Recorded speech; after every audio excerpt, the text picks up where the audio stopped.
오늘부터 민수기 말씀을 같이 수요일 금요일 날 나누겠습니다. 오늘은 첫 번째 인구조사 1장 말씀을 같이 보려고 합니다. 미국의 경제 예측가이신 해리 덴트가 2018년 인구 절벽 시대가 온다는 책을 썼습니다. 올해가 2018년입니다. 그리고 한국은 올해부터 생산 인구가 감소하는 첫 해가 2018년입니다. 전 세계적으로 베이비 붐 세대가 은퇴하고 난 이후에 15세에서 64세의 생산 인구가 크게 떨어져요.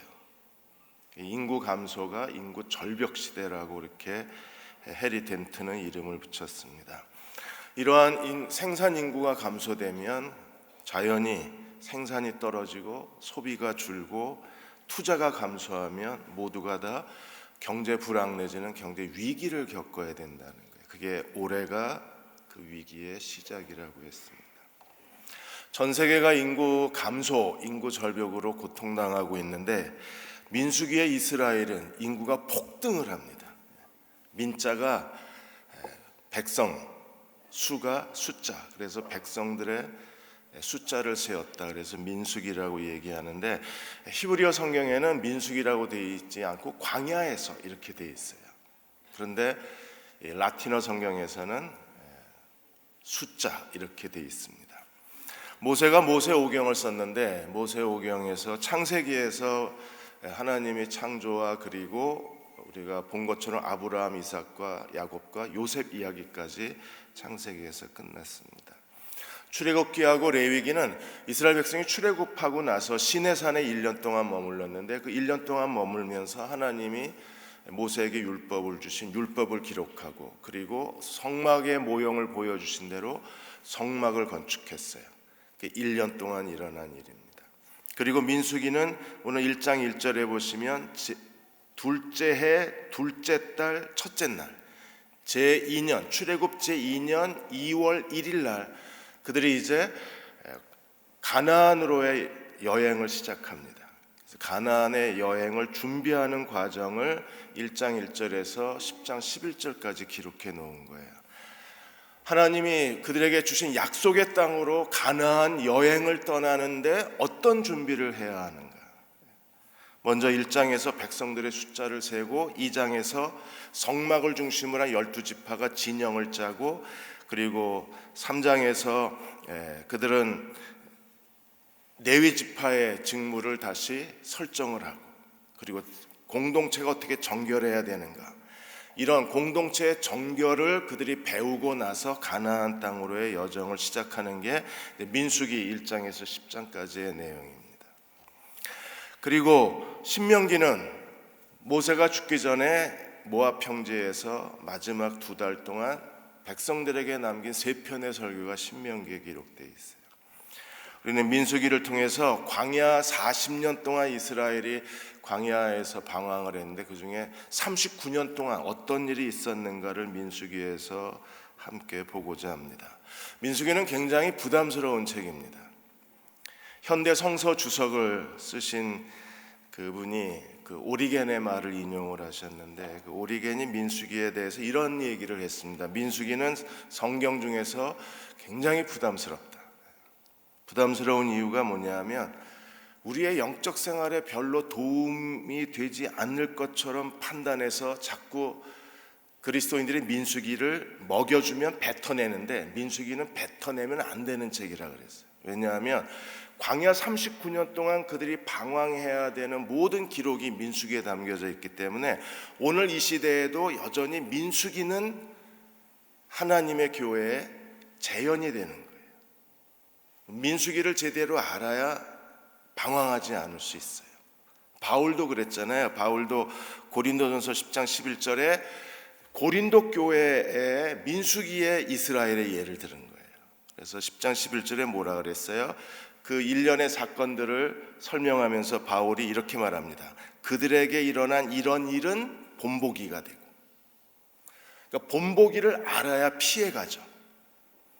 근데 현대교회가 자꾸 민수기를 뱉어내고 고린도 전후서를 뱉어내요. 그러니까 점점 광야의 방황 속에 더 깊이 들어가는 거예요. 우리가 본보기를 알아야 피해갈 수 있잖아요. 피해가면 그만큼 피해가 줄어들잖아요. 잘 피해가야 피해를 당하지 않을 수 있잖아요.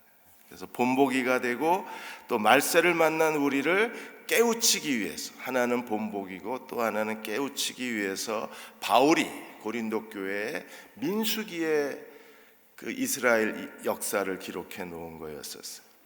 민수기에서 우리가 세 가지를 배워야 합니다. 첫째로, 하나님은 신실하신 분이세요. 하나님 자신의 약속하신 것을 이루시는 하나님이십니다.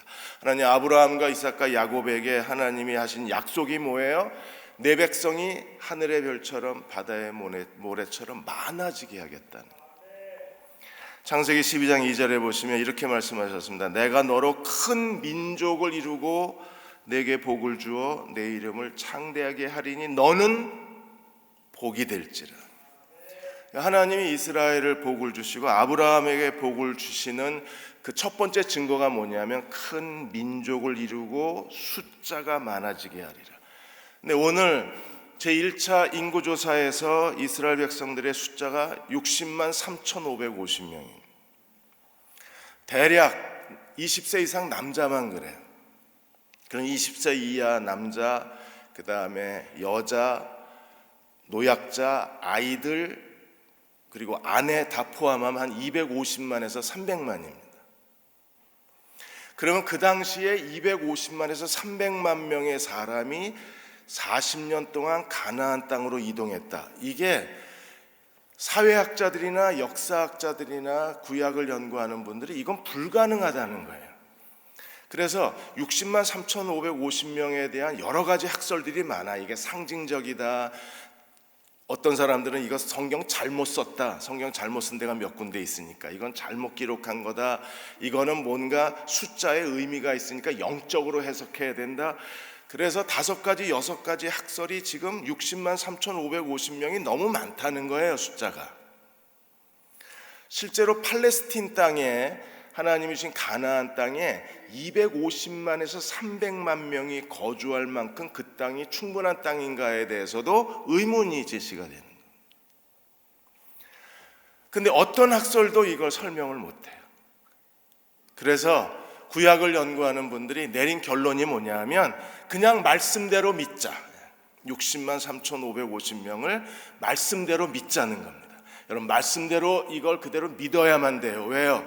어떤 학설도 이 숫자를 줄이려고 했지만 입증을 하지 못한 겁니다. 그러면 하나님이 250만에서 30만, 요셉으로 인해서 애굽의 가족이 몇 명이 애굽으로 넘어갔어요? 70명이요. 70명이 하나님의 아브라함에게 400년, 4대를 얘기하셨잖아요. 400년 만에 얼마나 열심히 낳고 쉬지 않고 낳고 항상 애를 낳았으면 250만에서 300만. 하기는 출애굽기에 보니까 열심히 낳잖아요. 그 애굽 사람보다 더 출산율이 굉장히 높았던 민족이 히브리 민족이었습니다. 애굽의 바로가 두려움을 느낄 정도로 이스라엘의 출산율은 그냥 거의 2배, 3배씩 뛰어 올라갔으니까 하나님의 약속이 그대로 이루어진 거예요. 사랑하는 여러분, 하나님은 우리에게 말씀하셨고 그 말씀을 지금도 이루시는 하나님이십니다. 우리가 눈에 보이지 않아서 그렇지 하나님은 자기의 약속을 지키시고 하나님이 명하여 보낸 일에 형통하시고 하나님이 하신 말씀은 헛되이 하나님께로 돌아가지 않습니다. 두 번째로 민수기에서 배워야 할 게 뭐예요? 반드시 우리에게도 광야가 있다는 겁니다. 그래서 가장 중요한 세 가지가 애굽, 광야, 가나안, 이 세 가지가 구약의 역사잖아요. 출애굽 역사고. 그러면 오늘 애굽은 구원을 가리키고 가나안이 성화를 가리킨다 그러면 우리도 예수 그리스도를 닮아가고 믿음이 성장하기 위해서 우리의 영적 여정에도 반드시 광야는 있어요. 침례 요한은 어떤 사람이었습니까? 광야에서 외치는 자의 소리였었어요. 그러니까 주의 길을 예비했던 침례 요한의 사역 장소가 광야입니다. 우리도 예수 그리스도에게로 더 가까이 나아가고 그리스도를 닮아서 성숙한 사람이 되려면 모든 그리스도인이 다 광야를 통과해야만 되는 거예요.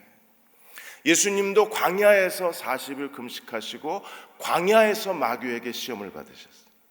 우리도 광야를 지나가야만 영적으로 성숙한 사람이 됩니다. 광야에서 어떤 일이 일어나는가? 민수기에서 일어났던 일이 우리 광야에서 일어나는.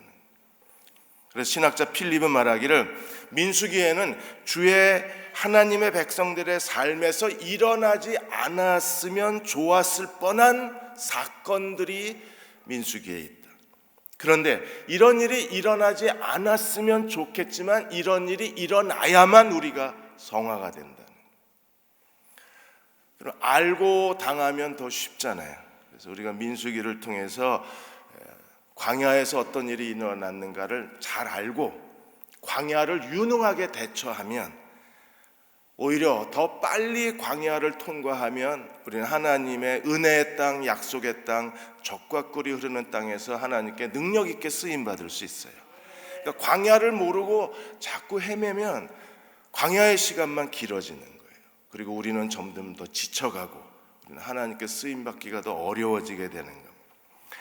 히브리서 12장 10절 11절에 하나님이 왜 우리에게 광야를 주시는가를 말씀하셨습니다. 너무나 잘 아는 말씀입니다. 하나님 뭐라고 그러셨어요? 육신의 아버지는 잠시 자기의 뜻대로 우리를 징계하였거니와 육신의 아버지도 자녀들을 징계하잖아요. 특히 딸은 통금 6시 이러면 칼같이 6시까지 애가 돌아와야 되잖아요.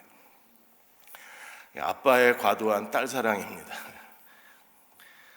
육체의 아버지도 자녀들을 징계를 합니다. 그거에 대해서 자기의 뜻대로 자녀들을 징계하거니와 하나님은 어떻게 하십니까? 우리의 유익을 위하여 그의 거룩하심에 참여하게 하시는도다. 우리가 광야를 지나면 어떤 느낌인가요? 11절에 무릇 징계가 당시에는 즐거워 보이지 않고 슬퍼 보이나 왜 하나님 나한테만 이러세요? 정말 슬퍼요. 다른 사람은 다 괜찮은데 나만 억울하게 사는 것 같아요. 하나님 왜 나한테만 이러세요? 그런데 여러분만 그러는 게 아니라 하나님 사랑하시는 자는 다 징계를 당합니다. 광야를 지나지 않고 가나안에 가는 사람은 없어요. 광야가 면제된 사람이 없습니다.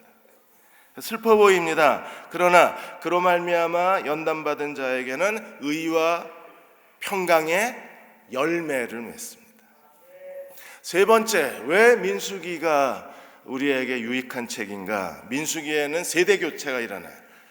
1장에서 첫 번째 출애굽 세대의 인구조사가 이루어졌어요. 그 다음에 26장에서 1세대가 다 광야에서 죽고 광야에서 태어난 두 번째 세대의 인구조사가 이루어져요. 그래서 민수기에는 두 번의 인구조사가 있습니다. 9세대, 멸망받은 옛세대가 있고 광야에서 태어난 희망의 새 시대가 있습니다. 하나님은 이 광야에서 태어난 새로운 시대에도 하나님이 그들을 가나안 땅을 주시겠다는 하나님의 약속이 이루어지는 거예요. 구약신학자 올스는 민수기를 1장에서 25장까지는 옛시대의 역사를 다루고 26장에서 36장까지는 새시대의 역사를 다루었어요. 그래서 민수기도 두 시대로 나누어집니다. 우리 개인의 성화의 삶에도 두 시대로 나누어져요.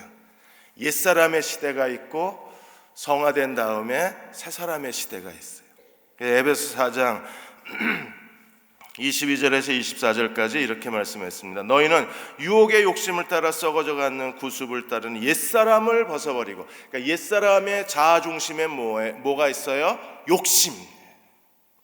그러니까 여러분이 아직도 욕심에 이끌리면 옛사람의 사람. 민수기의 구시대가 안 끝난 거예요. 빨리 끝내시기를 축원합니다. 이렇게 빨리 끝내는 사람이 복이 있습니다. 벗어버리고 그 다음에 어떻게 됩니까? 오직 너희의 심령이 새롭게 되어 하나님을 따라 의와 진리의 거룩함으로 지으심을 입은 새 사람을 입으라. 여기는 욕심이 자아중심이고 새 사람은 하나님이 자아중심이에요. 그래서 의와 진리의 거룩함이 있습니다. 민수기의 역사는요, 구시대가 전부 광야에서 매장당하고 광야에서 태어난 새로운 새 시대가 새 언약의 백성들이 가나안 땅에 들어가는 거예요. 그런 것처럼 세대 교체가 일어나야만 하나님의 구원의 역사가 전개되어져 갈 수 있습니다. 우리 안에도 이런 세대 교체가 이루어져야 돼요. 옛사람을 벗고 새 사람을 입는 그리스도의 종들이 되면 그 사람은요 정말 하나님 중심으로 살아요. 그리고 의와 진리의 거룩함이 그 사람 안에 살아있어요. 하나님은 그에게 적과 꿀이 흐르는 가나안 땅을 기름 부으시는 것. 지난번에 밤 그 비즈니스 선교 세미나에 전 브라이언 장로님이 오셔서 강연을 하셨는데, 이분이 그 남가주의 LA 쪽에 뉴 크리에이션 건축회사를 경영하시는 CEO 되시는 분이십니다. 이분은 매일 자신에게 몇 가지 질문을 항상 하세요. 근데 이 질문이 하나님 중심이고 이 질문이 그분의 의와 진리의 거룩함입니다. 그분은 자신에게 이렇게 질문을 합니다. 사람들이 월요일에서 금요일까지 나를 어떤 사람으로 평가할까? 주일에 교회에서 사람들에게 받는 평가가 아니라 평일에 직장에서 나를 만나는 사람들에게 나는 어떤 사람으로 평가될 것인가? 또 나는 진정 빛과 소금으로서의 삶을 일터 직장에서도 살고 있는가? 회사에서 나는 직원들에게 어떤 영향력을 끼치고 있는가? 예수님이 오늘 내 일터와 가정을 방문하신다면 나에게 뭐라고 말씀하실까? 나는 이 사업이 망해도 여전히 하나님을 찬양할 수 있을까? 이 질문을 매일 자신에게 하는 거예요. 그럼 우리도 그렇게 진지하게 살아야 합니다. 이 질문을 해야 돼요. 교회에서 내가 어떤 사람인가 아니라 내 주위의 가족들에게, 나를 만나는 사람들에게, 직장에서 사람들이 평소에 나를 어떤 사람으로 평가하는가를 스스로 질문해야 돼요. 그리고 만일에 예수님이 내 집에 오신다면, 예수님이 내가 일하는 직장에 오신다면 예수님은 나에게 뭐라고 말씀을 하실까? 이 질문을 하며 살게 된 이유는 그분이 완전히 사업 실패로 인해서 하나님 앞에 굴복했기 때문에 이 질문이 가능해졌어요. 건축회사를 차리고 시작했다가 3년 만에 완전히 부도 위기를 맞습니다. 모든 걸 다 잃어버려요. 자기의 그 실패에 엎드려지게 됩니다. 그 연단의 시간, 그 고통의 시간, 그 절망의 시간에 하나님은 그에게 자기 포기를 가르쳐 주셨어요. 그가 사업이 다 망하고 이제 자기 집에서 컴퓨터 한 대 놓고 이 뉴 크리에이션 건축회사를 처음 다시 시작할 때 교회에서 이제 수양관에서 교인 수련회가 있었어요. 그때 가서 기도했는데 기도 중에 하나님이 이 전 브라이언 장로한테 이렇게 말씀하는 것처럼 느껴졌대요. 너는 사업 때문에 내게 기도하냐? 나를 위해서 나를 기도하냐? 사업 때문에 나를 의지하는 거냐? 이 말에 이분이 완전히 무너져 버렸어요. 왜요? 사업 때문에 지금 하나님이 사업 복 주세요. 그것 때문에 기도하고 있는데 하나님이 사업 때문에 날 찾냐 하시는데 그냥 완전히 무너져 버려요. 그러더니 하나님 뭐라 그러셨느냐 하면 내가 주는 선물을 욕심내지 말고 그 선물을 줄 수 있는 나를 먼저 사랑해라. 그래서 그날 철저하게 회개하셨어요.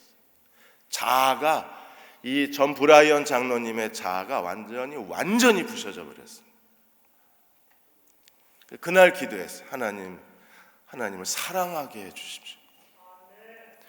하나님을 사랑하겠다고 결정하고 하나님을 사랑하기 시작하자 이 뉴 크리에이션 건축회사도 잘 되는 거예요. 지금은 매니저만 30명이 넘습니다. 그럼 이 건축회사를 통해서 얻은 수익은 전부 다 선교에 써버려요.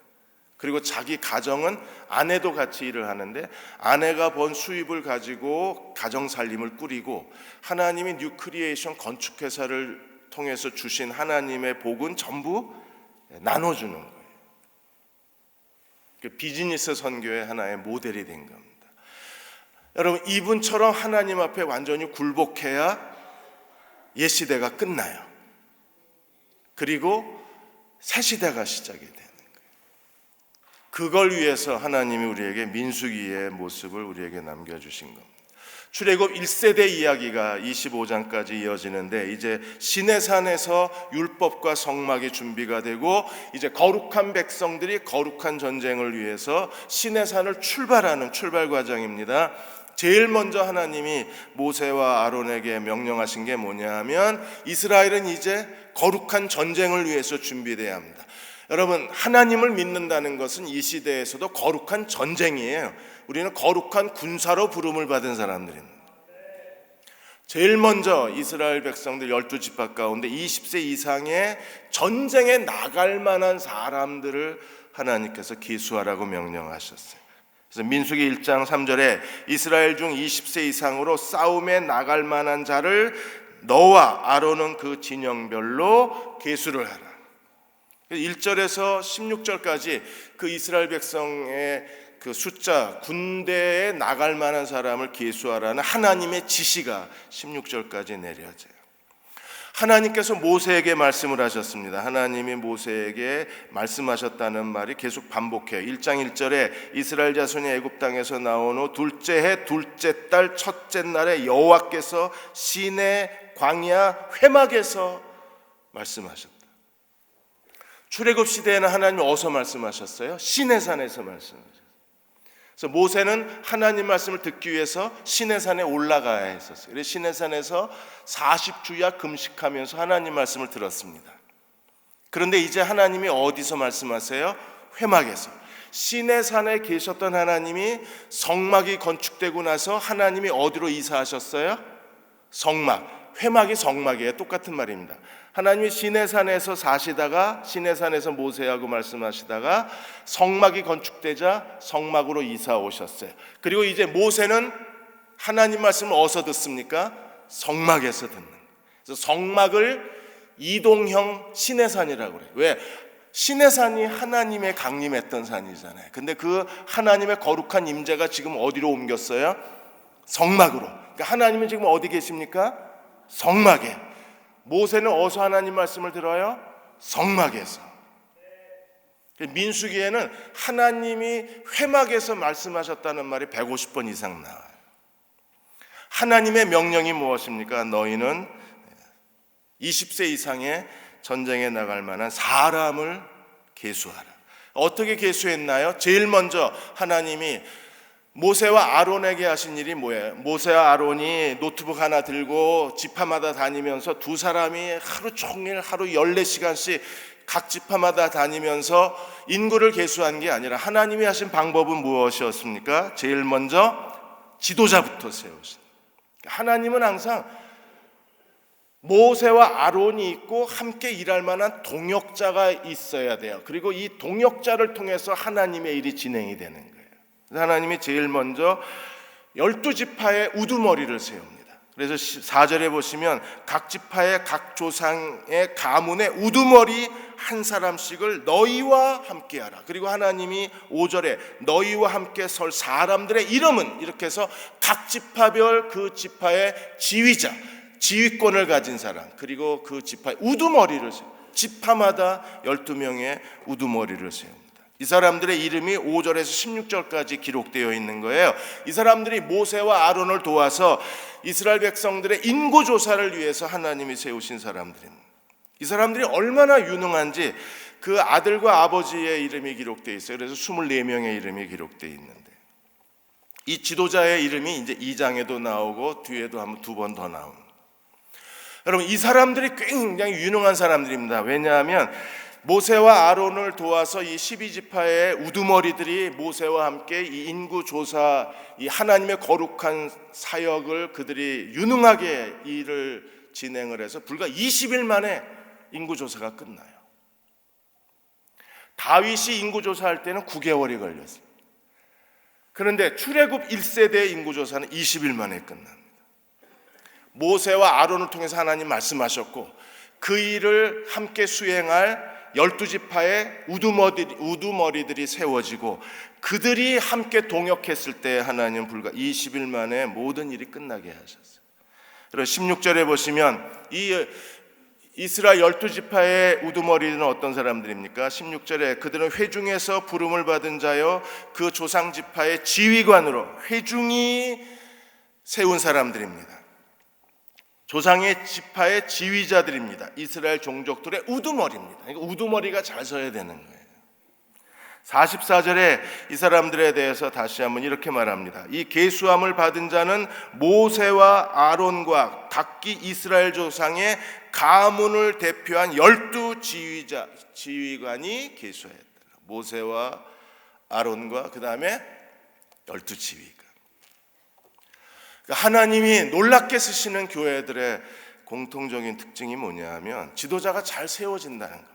한국가가 다른 나라에서 보여주지 못하는 국가의 질서와 국가의 평안과 국가의 부흥을 보여주는 것도 우두머리가 잘 서서 그래요. 한 가정이 하나님을 경외하는 가운데 평안이 든든히 서가는 것도 그 가정의 리더십이 잘 서서 그렇습니다. 고넬료 같은 집은 고넬료로부터 시작해서 모든 가족이 항상 기도하고 구제를 힘쓰고 하나님을 경외했었잖아요. 그러니까 리더십이 잘 서 있는 겁니다. 초대교회도 하나님께서 리더십을 이 지파의 우두머리들이 잘 섰기 때문에 초대교회는 성령의 능력 안에서 놀랄만한 일을 이루어내면서 복음의 능력을 전 세상에 보여줄 수 있었어요. 사도행전 6장 3절에 제일 먼저 세워진 사람들이 어떤 사람들이에요? 성령과 지혜가 충만하여 칭찬 듣는 사람. 어디를 가나 칭찬하는 사람들이 있잖아요. 근데 어디를 가나 칭찬하는 사람들이 뒤에 있고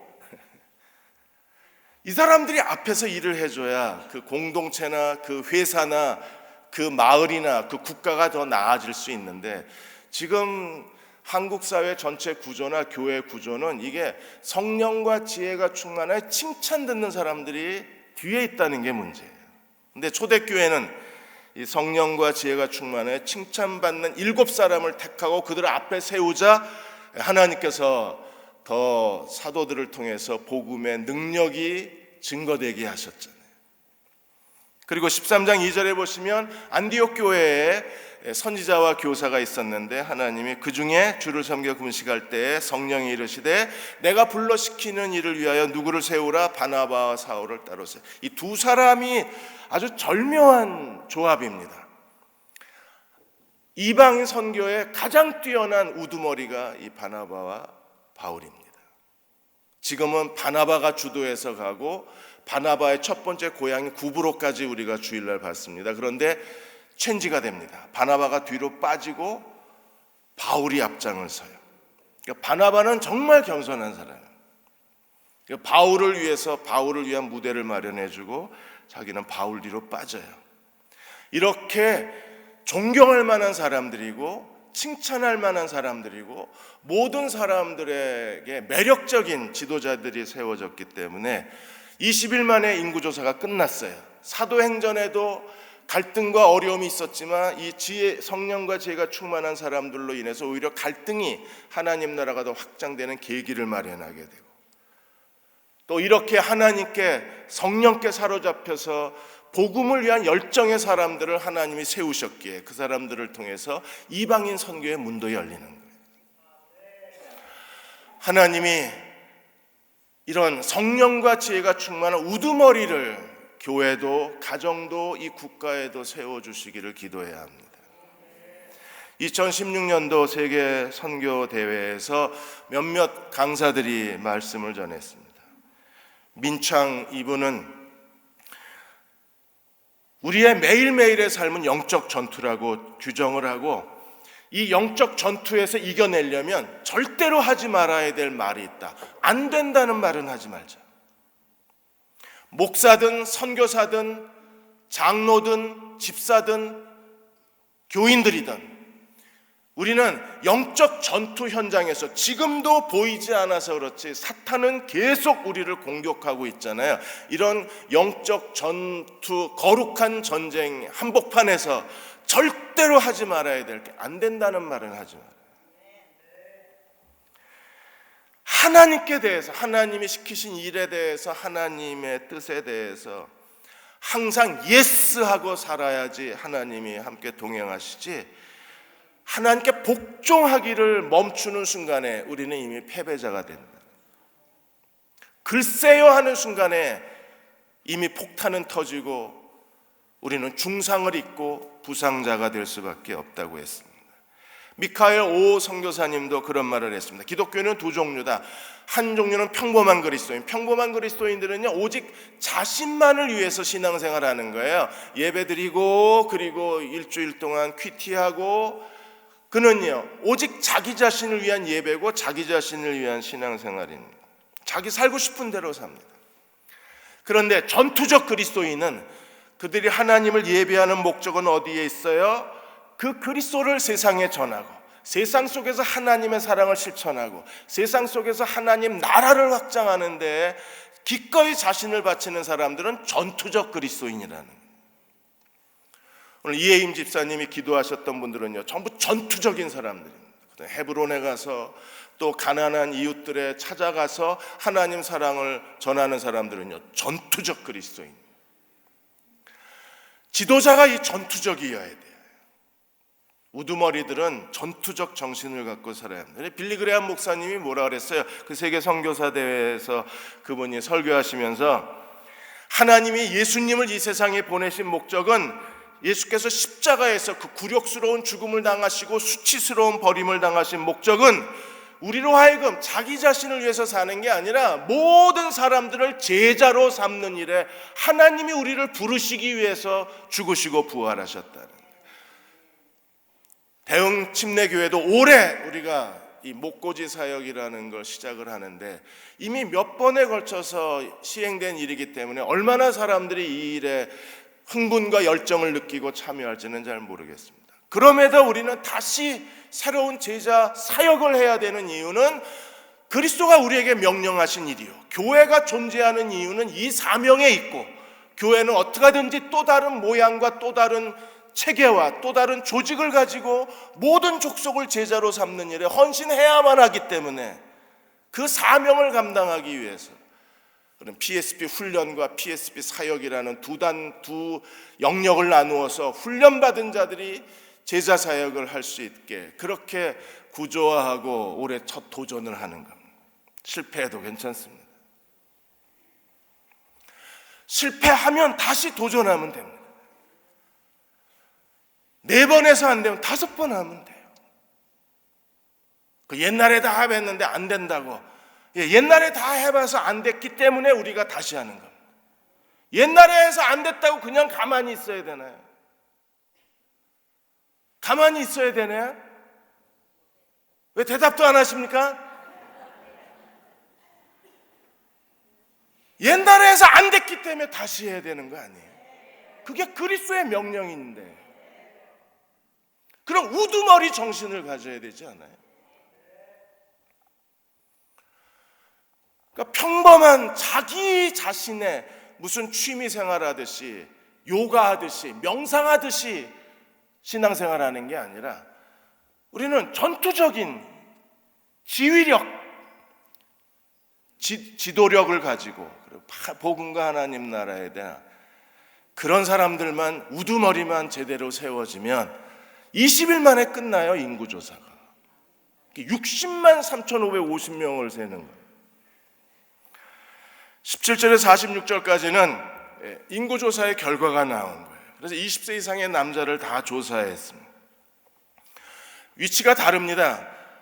루벤 20절에 루벤, 22절에 시몬, 그 다음에 24절에 유다가 나와야 되는데 갑자기 갓이 튀어나와요. 왜 그래요? 이제 2장에 가야 이해가 돼요. 가나안, 이 하나님의 거룩한 궤를 들고 동서남북 세 지파가 그 포지션, 위치를 잡았는데, 진영을 잡았는데 각 진영에 우두머리 지파가 있어요. 유다는 우두머리 지파이기 때문에 4번째로 간 거예요. 그래서 가장 인구가 20세 이상의 전쟁에 나갈 만한 사람, 20세 이상 남자. 전쟁에 나갈, 잘생긴 남자가 아닙니다. 키가 160 이상 남자가 아닙니다. 몸무게 80kg 이하 남자들이 아닙니다. 전쟁에 나갈 만한 사람. 그런데요, 전쟁에 나갈 만한 사람을 하나님이 계수해서 60만 3,550명을 찾아냈는데 어떻게 됐어요? 이 사람들은 전쟁 한 번도 못 해보고 강에서 다 죽었어요. 군사로 불렀는데 전쟁은 못 해보고 그냥 원망하고 불평하다가 다 하나님의 심판받아 죽어요. 그래서 두려운 거예요. 하나님이 우리를 너희는 모든 족속을 제자로 삼으라, 이 글로벌 비전, 세계적인 비전을 주시고 하나님이 우리를 불러주셨는데 우리는 앉아서 불평하고 원망하다가 하나님 축복을 다 잃어버립니다. 나가서 싸워야 될 군사로 우리를 하나님 부르셨는데 전쟁 한 번도 못 해보고 이스라엘 백성이 광야에서 다 죽어요. 가장 인원이 많은 지파가 유다 지파입니다. 유다 지파는 7만 4,600명입니다. 그리고 26장에 두 번째 조사했을 때 역시 유다 지파는요 거의 2,000명이 증가해서 7만 6,500명이 돼요. 루벤 지파는 장자 지파인데 4만 6,500명이었다가 3,000명 정도가 줄어요. 4만 3천으로 줄어요. 가장 놀랍게 광야를 지나는 동안에 2세대가 가장 숫자가 많아진 지파는 므낫세 지파입니다. 3만 2천 명이었다가 40년 광야 지나고 나니까 26장에 무려 5만 2천 명으로 크게 증가합니다. 하나님이 요셉 지파를 축복하셨잖아요. 여러분, 우리는 군대로 부름을 받았습니다. 그래서 우리는 거룩한 전쟁에 참여하는 사람들은, 그래 우리 전쟁 영화 자주 봐야 돼요. 군인 정신을 키우기 위해서. 총알이 쏟아지고 어디서 적이 기관총을 쏠지 모르고 어디서 포탄이 날아올지 모르는데 한가하게 교회 카펫이 파란색이냐 빨간색이냐 이거 갖고 싸울 수는 없잖아요. 이 강단에 십자가를 걸어야 되냐 말아야 되냐 이 해묵은 논쟁을 아직도 교단들이 하고 앉았습니다. 한가하셔서 그래요. 그러니까 전투력을 가지고 하나님이 오늘 우리에게 주신 걸 가지고 하나님 사랑을 전하고, 하나님 사랑을 전하는데도 하루 24시간이 부족하잖아요. 하나님 말씀을 사람들에게 전하는데도 부족하고. 디모데후서 2장 3절 4절에서 뭐라고 말씀하셨어요? 바울이 디모데에게 너는 그리스도 예수의 좋은 군사로 나와 함께 고난을 받자 그랬어요. 여러분, 2018년도에 예수 그리스도의 좋은 군사로 그리스도께 쓰임 받으시기를 축원합니다. 군인이 할 일이 뭐예요? 4절에 병사로 복무하는 자는 자기 생활에 얽매이는 자가 하나도 없나니 이는 병사로 모집한 자를 기쁘게 하려 함이라. 우리를 병사로 모집해 주신 하나님을 기쁘게 하기 위해서 온 힘을 다 기울여야 되잖아요. 군대 간 군인이 하루 종일 바둑이나 두고 하루 종일 TV나 보고 하루 종일 당구나 치고 앉았으면 그게 군인이에요? 마찬가지로 우리도 좀 더 전투 의지를 가지고 하나님 나라를 섬겨야만 합니다. 앤드류 마리아라는 분이 캐톨릭에 계신 분이긴 한데 이야기 속에 담긴 진실이라는 우화집, 종교 우화집을 쓰셨는데 여기에 어느 한 왕이 마을을 방문을 해서 그 마을에서 왕의 제자 10사람을 뽑겠다. 이 왕의 제자 10사람으로 뽑히면 그 사람은 나의 제자가 되어서 나의 왕궁에서 나와 함께 살 것이고 나의 식탁에서 나와 같이 밥을 먹을 것이고 나라를 돌보는 일에 나와 함께 나라의 일을 감당하게 되고 전쟁에 나가게 되면 나와 함께 싸우게 될 것이다. 10명에 들어가기만 하면 팔자 고치는 거잖아요. 그래서 모든 마을 남자들이 다 도전을 해서 그 중에 10명이 뽑혔습니다. 뽑힌 사람들은 너무나 기뻐했고 뽑히지 못한 사람들은 너무나 슬퍼했습니다. 그런데 이제 항구에 가서 배를 타고 그 궁궐로 가려고 하고 있는데 갑자기 거기에 요밥이라는 한 젊은이가 왕에게 나와서 엎드려 이렇게 말했습니다. 왕이여, 제가 사랑하는 여자가 있는데 잠깐만 가서 인사하라. 카톡이나 보내지. 잠깐만 인사하고 빨리 오겠습니다. 왕이 대답도 하기 전에 쏜살같이 가서 사랑하는 여자를 만나서 안아주고 미안하다고 그러고 다시 항구에 돌아와 보니 기다리고 있나요? 배는 저만큼 갔어요. 하나님이 부르셨을 때 순종하고 응답해야지, 잠깐만요 하나님, 배는 저만큼 되겠어요. 하나님 요것만 해놓고 내일 배는 저만큼. 여러분 올해 정말 멋지게 한번 하나님 섬겨봅시다. 마지막으로 47절에 54절까지 레위 지파는 안 쉬었어요. 왜요?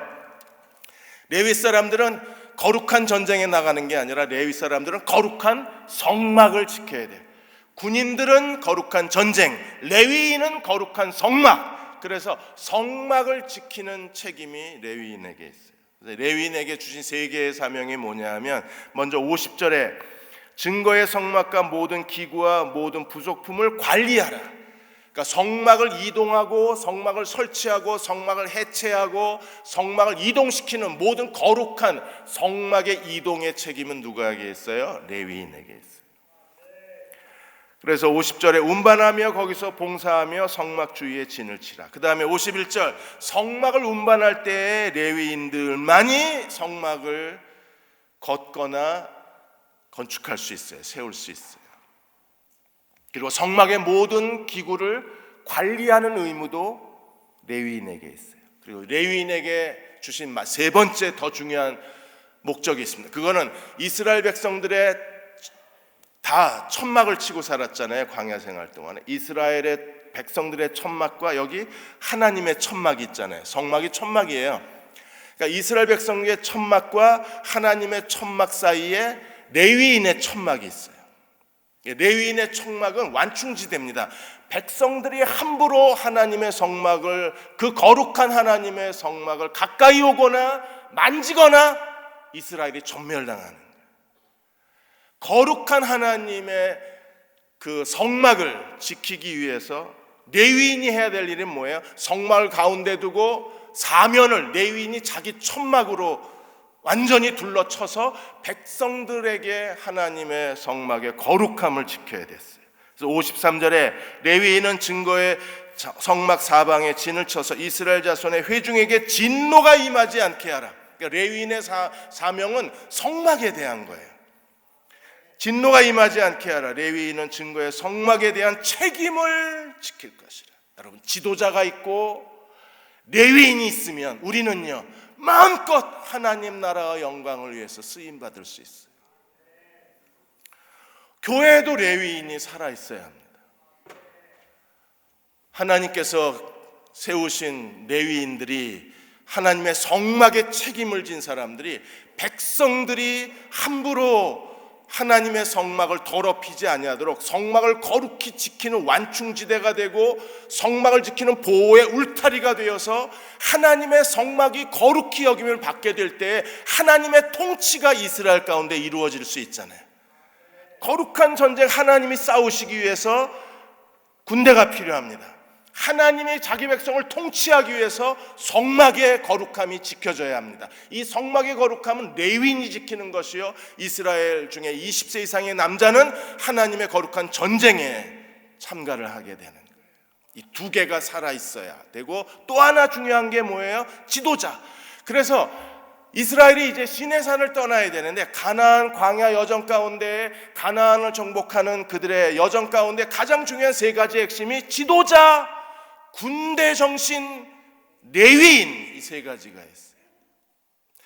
세 가지를 우리가 가지고 올 한 해 하나님께 자신을 드리면 하나님은 여러분이 가는 곳마다 하나님의 영광을 드러내실 거예요. 왜? 전쟁이니까. 하나님 여러분의 사업을 통해서 하나님의 살아계심을 증거해 주세요.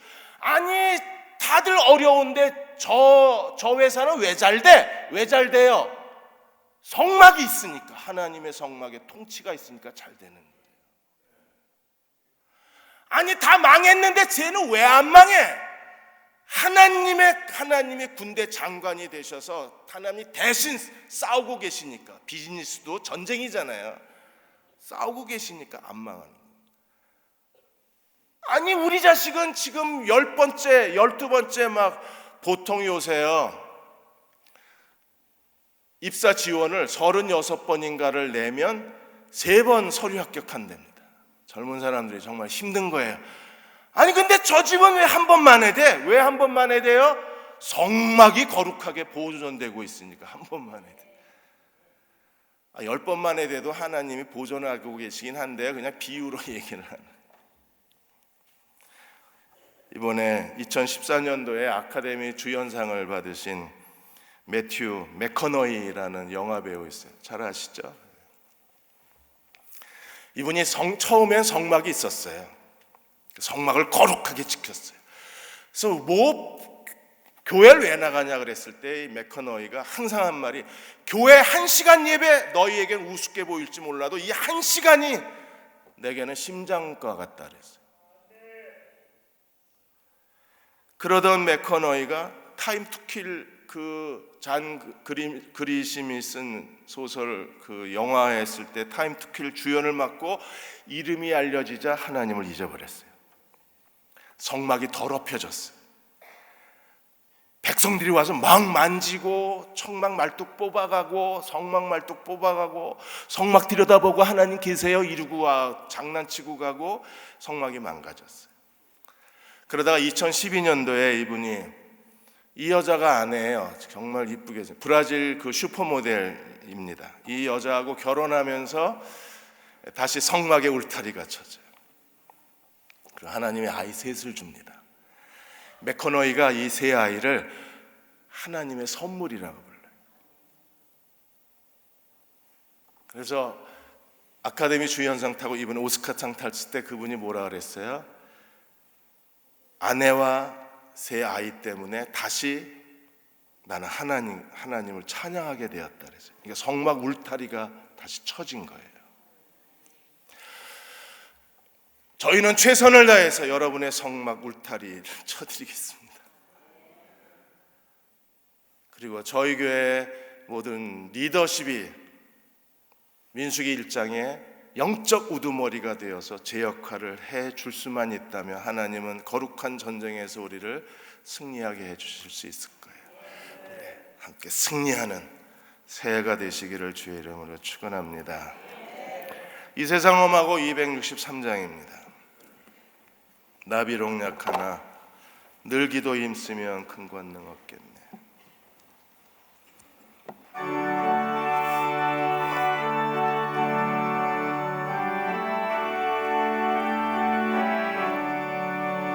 이 세상 험하고 나 비록 약하나 늘 기도 힘쓰며 권능 없겠네. 큰 권능 얻겠네.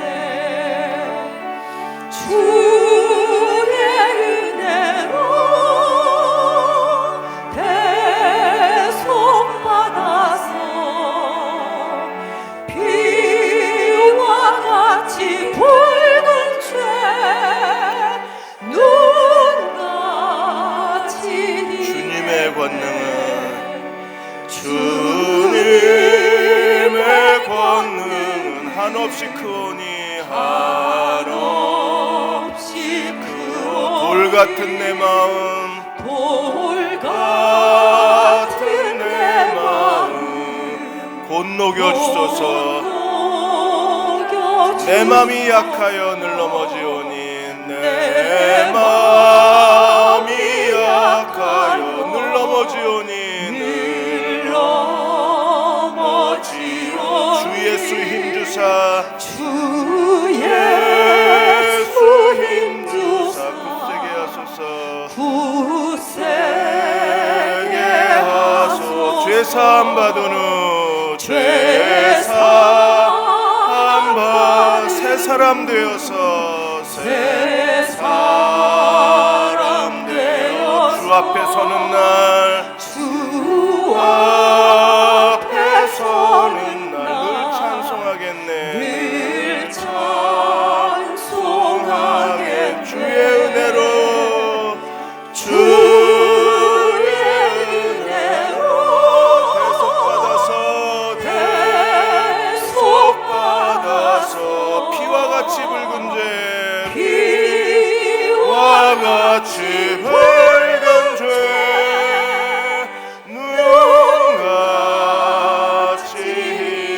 사함 받은 후 새 사람 되어서 죄 사함 받은 새 사람 되게 주옵소서. 새 사람 되어서 주 앞에 서는 날 늘 늘 찬송합니다. 늘 찬송하게 찬송하 주의 은혜로 주의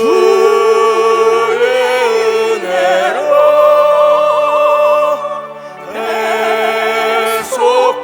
대속받아서 피와 같이 붉은 죄 피와 같이 붉은 죄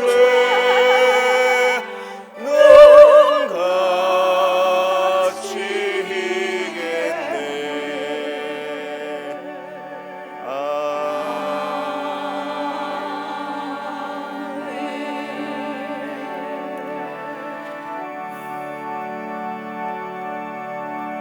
하나님, 한국에 지도자가 살고 거룩한 군사들이 많아지게 해주시고 레위인들이 성전을 거룩하게 지키게 주옵소서. 우리 가정에도 영적 리더십이 세워지고 우리가 하나님의 군사로 하나님을 섬기고 우리 가정에도 레위인들이 거룩한 성막을 보호하는 가정이 되게 하여 주옵소서. 대흥교회에도 지도자, 군사, 레위인이 살아있는 하나님 교회가 되게 하여 주셔서 2018년도에 놀랍게 쓰임받게 하여 주시고 우리의 사업과 비즈니스에도 지도자, 군사, 레위인이 살아있게 하여 주셔서 하나님의 통치가 이루어지고 하나님의 전쟁이 승리로 이끌어가게 하여 주옵소서. 우리 같이 함께 소리내어 통성으로 기도하겠습니다. 하나님의 전쟁, 하나님의 성막이 우리 가운데 있게 하여 주옵소서.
아버지 하나님, 다윗이 어디를 가든지 이기게 하시더라. 그렇게 살고 싶습니다. 그렇게 살게 해주십시오. 그렇게 2018년 하루하루에 하나님의 약속이 이루어지는 그리스도의 종들이 되게 해 주옵소서.